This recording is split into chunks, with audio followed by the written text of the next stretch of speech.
Hey, business leaders of tomorrow, welcome to the eighth and the last episode of this podcast series. I'm your host, Amit Chawla, India's leading business clarity coach.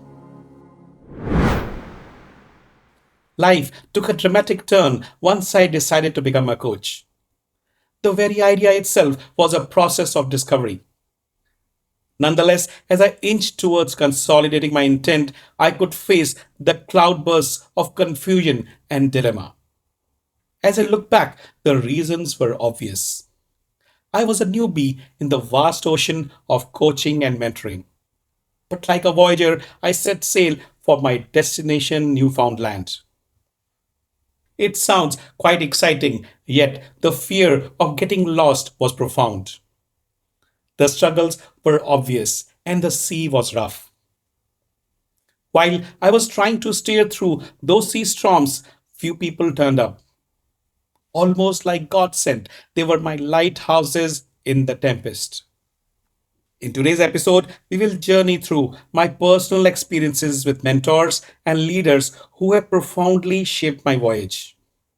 Their insights have not only helped me grow as a coach, but have also illuminated an essential pair of traits: inspiration and integrity. Have you ever wondered what does being yourself means? It's simple. It's the answer to the eternal riddle of who you are and ultimately what you want out of your life. No, it isn't that simple either. Neither it was for me. So, to decode this riddle, I posed three questions for myself. Who I need to be at peace with who I am. Who I need to be fully in love with myself and my life. Who I need to live the most extraordinary life I can imagine. I scouted for the answers. As I said, I was being tossed up in the high sea and my thoughts were lashing against the unruly waters. I could have drowned, but I held on. Determination, you may call it, but that's what was the call of duty. I distinctly remember it was the year 2015. I was still in my corporate couch and I had no clue what the future held for me at that moment. And I was chatting with my mentor, Rajesh Garodia. Rajesh said, Amit, why don't you try connecting with young people? They will give you a different perspective. This may give you an insight into what you want to become in the future. Connect with the young was a whole new phrase for me. I did not know any young people except for the juniors in my office or my children's friends at school. I knew some of them but had not really connected with them. But I sensed something was on the anvil. Call it a turning point, but that's what it turned out to be. As 2 years later, I decided to become a coach. And I met Rajesh once more. That time around, I still struggled to articulate my life purpose. Then Rajesh introduced me to the concept of Ikigai and showed me a picture of it. The picture did the trick and I had found a clue. I used the picture with its 4 questions to discover my life purpose through my own reflections. What am I good at? What do I love? What does the world need from me? And what can I be paid for? I realized that my purpose has to be around coaching and mentoring people who are young at heart, ambitious, and desiring to evolve while moving towards their happiness and success. It was in 2017 when the mental transition started for me to own up to coaching as a profession. I chose a rather uncommon place to operate from. It was a co-working outfit at Gurgaon. I was fresh out of my decked up corporate cabin and the open office concept was both challenging to adjust to, yet exciting.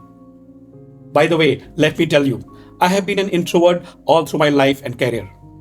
There's nothing wrong with that per se, and I did manage to do quite well in my corporate career with that limitation.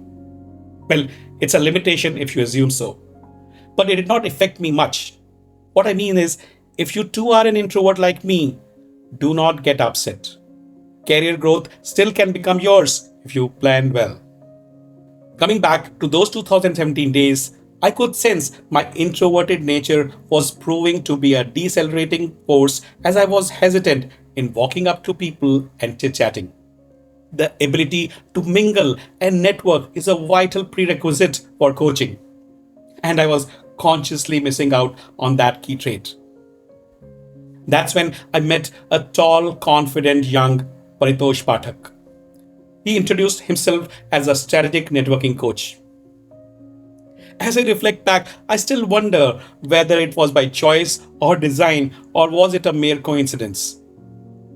I guess it was by universal design. I was destined to meet Paritosh, marking the beginning of an introvert's journey to becoming a master networker. Networking is definitely strategic if we design it that way. It is about taking a genuine interest in others and creating value for them. I also discovered the real difference between networking and selling, and the importance of being authentic and maintaining integrity in every interaction. But there were knots in the thread still. What should my network remember me as? This was a dilemma I had to overcome. Paritosh asked me, "What do your clients tell you after a coaching session?" I replied, "They often say they gain clarity on what they need to do next and find a way forward." "Oh, they say they get clarity?" he inquired. I casually confirmed, "Yes." He urged me to reflect on the word clarity. I pondered and felt a strong resonance with the concept. After a month of serious contemplation, the term clarity coach emerged. I found my personal branding statement. It was a eureka moment that finally freed me from the long lasting uncertainty. As they say, as soon as you decide to be a student, a teacher will appear in front of you. Such has been my journey. With each passing examination in my coaching odyssey, with each new opportunity window opening up, it brought in more challenges. Transitioning from the IT sector into this ocean of mentoring was a humongous call to action. For an introvert, it was all the more tedious. By then, even though I was confident enough to find my target audience through networking, I still needed to know the techniques of selling my services. I was consolidating myself as a brand. It definitely demanded marketing skills without any doubt. If I could master the art of selling, how could I probably become a better presenter that matches the market standards? I wondered. From Akshar Yadav, the master marketeer, to Amit Roy, the storyteller, to Braj Mohan Das, the ideal selling coach, and Steve Hardison, the ultimate coach, I kept networking, and in the process, I kept discovering such new talents who guided me on my path to performance. As I looked back to review the "Who am I being" questions up to this point, I realized that a foundational aspect had slipped my mind. It was July 2022, and I was on my way to the Vipassana Center at Sona near Gurgaon. I could sense that some mystical energy was connecting the dots for me. I was about to learn this connection during the 10 days of maintaining noble silence at the retreat, without any communication with fellow participants, whether verbal, through eye contact, or gestures. All we had to do was observe with equanimity, without feeling bad, reacting, or resisting the discomfort, without labeling it. Just let it be. This resonated with me a lot, as I've always tried to balance conflicting and contradictory thoughts and move comfortably amongst them. The calm and isolation within enabled me to validate my belief of "Who am I?" Now, there was a thread to all of it. As I meditated, my thoughts rolled back. It was in January 2017 when Gaurav, our coach and ex-monks, posed a simple question to the 21 professionals in the room. "Who are you?" And none could answer it accurately. We are not just our name, designation, role, gender, etc. At 50 years of age, I wondered why I still did not know who I was beyond my designation and experience. The one question haunted me: who am I? As I went through more sessions with Gaurav, I started piecing together an answer to that question. Simply put, it is about finding the resolution to describe myself in one word that has been in me throughout my life, something that underpins everything I value and do. I tried all permutations and combinations, and finally I could articulate peace. I've always been inclined towards it since childhood. I felt more inspired by those who tried to bring peace to the world. Violence never resonated with me. I think peace was my default setting. So, who am I and who am I being? I could finally get my answers sorted. I am clarity. I'm a business clarity coach who provides people with clarity of their thoughts and actions to move forward. My life purpose is to walk with young in their pursuit of happiness and success. I am balance and I am peace. At this moment, I'm being honest to acknowledge the genuineness of guides who inspired me to rediscover my own self and my purpose of life, and have also reinstated my belief in integrity. I will remain thankful to them forever. Inspiration is mutual and also a legacy that bestows the duty upon us to take the message forward and inspire others as we cruise along. Friends, it has been a wonderful journey for me being able to gather my guts to open up and share my platter of experiences.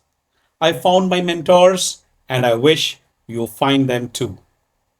But before that, are you still wondering who are you and who are you being? I sincerely hope my stories have had some juice for you to sip and relish. And you can connect with me at amit@amitchawla.coach or call me for more insights and stories at +91 956 00 55 280.